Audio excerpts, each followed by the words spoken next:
Coucou tout le monde, voilà, je suis donc en train de faire les réglages sur la caméra, je ne sais pas, je voudrais que vous me fassiez un retour sur la qualité de la vidéo, si elle est moins floue que la vidéo sur la coiffure que j'ai réalisée sur mes crochets braid. Comme vous pouvez le voir, je me suis fait des micro twists, voilà. Ça va être ma coiffure protectrice pendant un mois. Je n'ai pas l'intention de les défaire maintenant parce que j'ai galéré pour les faire. J'ai tressé pendant 2 jours pratiquement. Donc voilà.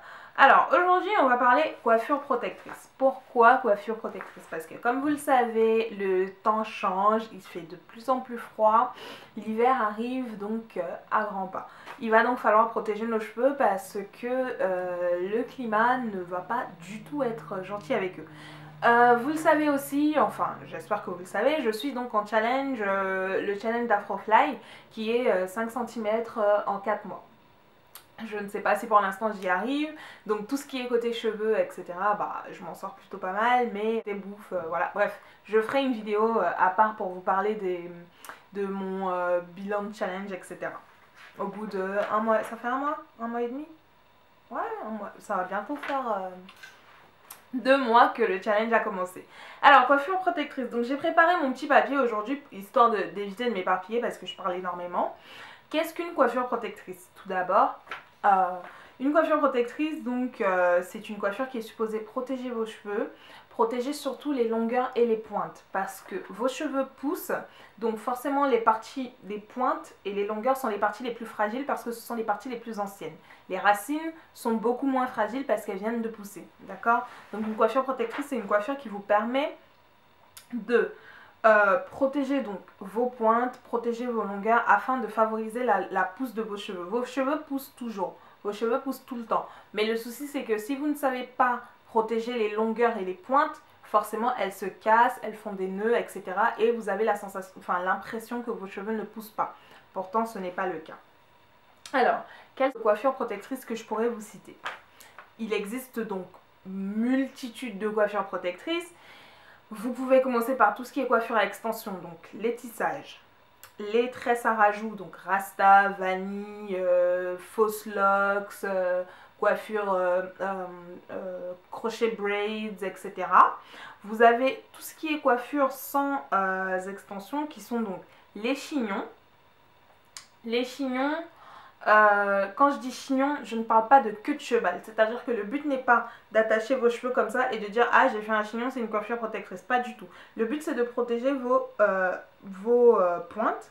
Donc, vous faites un véritable chignon. Quand vous faites un chignon comme ça et que vous mettez un élastique et que vous recouvrez les pointes de vos cheveux, c'est une coiffure protectrice parce que vos pointes ne sont ni à l'air libre, ni en train de frotter comme là sur les vêtements. Ça abîme énormément les cheveux. Quand les cheveux frottent contre les vêtements, ça vous abîme les cheveux. Donc les chignons sont des coiffures protectrices. Les bananes, voilà.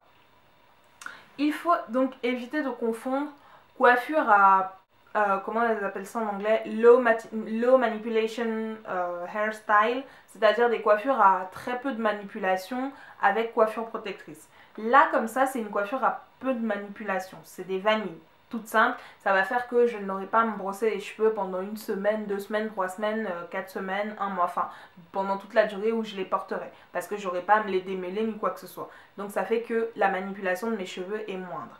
Par contre, laisser comme ça, des vanilles ne sont pas une coiffure protectrice.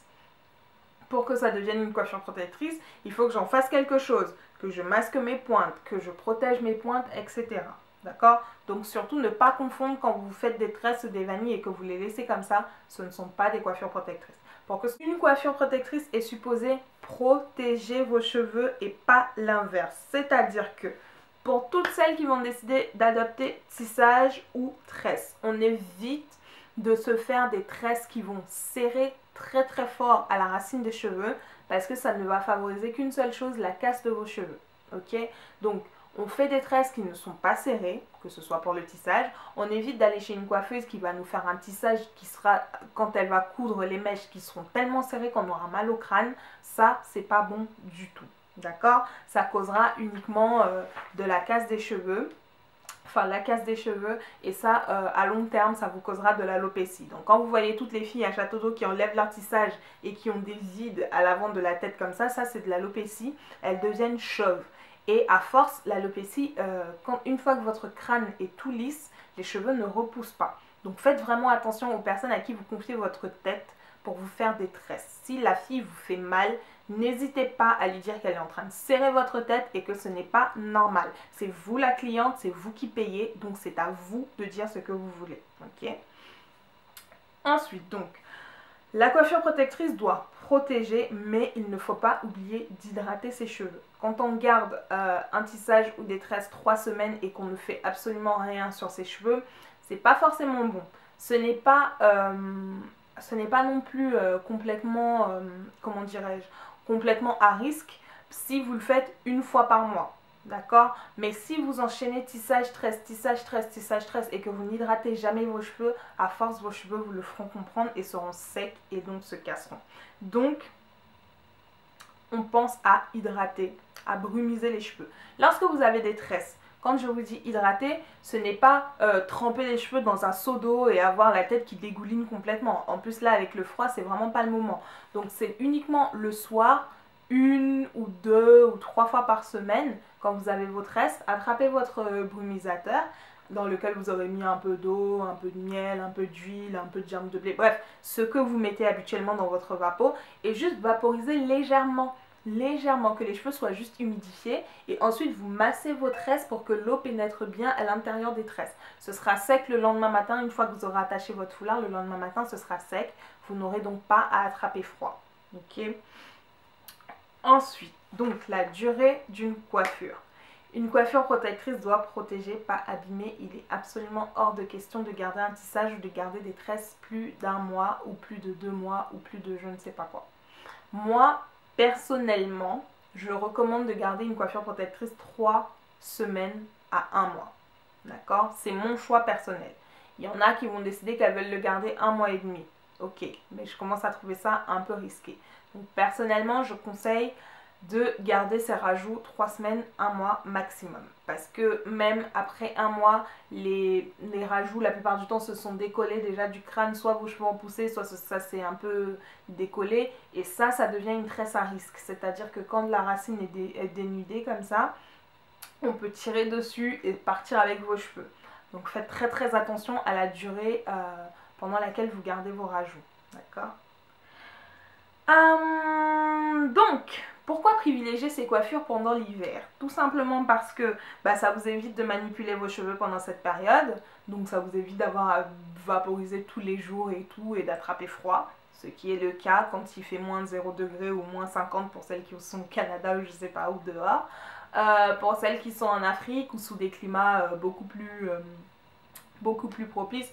Surtout, n'hésitez pas à vaporiser tous les jours si possible. Parce que le soleil aussi, voilà quoi. D'accord? Donc, ça vous permet également de vous lancer des défis. De décider par exemple que vous voulez soit un défi de santé, vous voulez que vos cheveux redeviennent forts ou qu'ils brillent plus, soit un défi de longueur comme celui dans lequel on s'est lancé, ce challenge-là. Donc, ça vous permet d'atteindre certains objectifs que vous fixez. Ça vous permet également de faire une pause. Parce que beaucoup d'entre nous, pour les nouvelles nappies, la plupart du temps, on est très heureuse d'avoir ses cheveux naturels, on est content de tester ci, ça, on change de coiffure tous les 2-3 jours, etc., etc., etc. Quand vous êtes naturel depuis un moment et que vous avez ça comme longueur, ou même autre, vos cheveux vous saoulent au bout d'un moment, vous en avez ras-le-bol. Vous avez des moments où vous vous dites j'ai juste envie de me raser le crâne parce que j'en peux plus.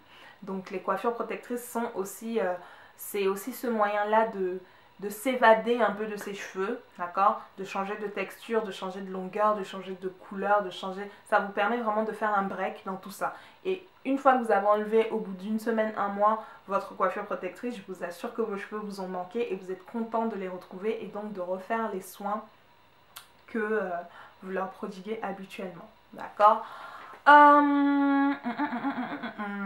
Alors, donc, PS. Petit PS, parce que j'ai noté des petits PS, surtout ne pas oublier, lorsque vous avez les ongles longs, la maison sont assez dégueulasses, mais ils sont assez longs, d'accord, parce que j'avais la main, j'étais en train de finir mes tresses et tout ça, Quand vous avez les ongles longs, les filles, n'oubliez surtout pas de toujours bien vous limer les ongles avant même de toucher à vos cheveux. Un ongle éraflé, c'est un ongle qui va vous arracher un cheveu, c'est un ongle qui va vous briser un cheveu ou le casser. D'accord? Donc on se lime parfaitement les ongles, on vérifie qu'ils sont bien carrés, bien arrondis, tout ce que vous voulez. Aussi, dans le choix de vos élastiques, surtout, petite astuce, privilégiez des élastiques sans la barre de fer, voilà. Sur la page Facebook de la chaîne, j'en ai parlé, je vous en ai parlé. Ces élastiques-ci, sans la barre de fer, sont en vente donc chez H&M pour 1,95 € le paquet de 10 élastiques ou un truc comme ça. Donc n'hésitez surtout pas. D'autres filles avaient commenté sur la photo quand j'avais posté ces élastiques-là, elles en avaient trouvé chez Carrefour. Donc celles qui ont des carrefours et tout à côté de chez vous, n'hésitez pas à regarder. Donc c'est la barre de fer, en fait, je vous déconseille de l'avoir dans vos élastiques parce que quand l'élastique se fait vieux, d'accord, la barre de fer la plupart du temps est un peu plus ou moins arrachée de l'élastique. Et cette barre de fer là, une fois que vous faites un chignon dans vos cheveux, pour l'enlever, la plupart du temps, ça vous arrache les cheveux. D'accord? Donc ça, c'est des petites astuces. Donc si vous voulez donc privilégier longueur, santé, etc., je vous conseille de faire une coiffure protectrice, surtout pendant l'hiver. Ça permet à vos cheveux de se reposer aussi de toutes les manipulations qu'on leur a fait subir pendant l'été, les agressions du soleil, les agressions de la mer, etc. Donc c'est le moment, les filles, prenez soin de vos cheveux et surtout prenez soin de vous. Salut!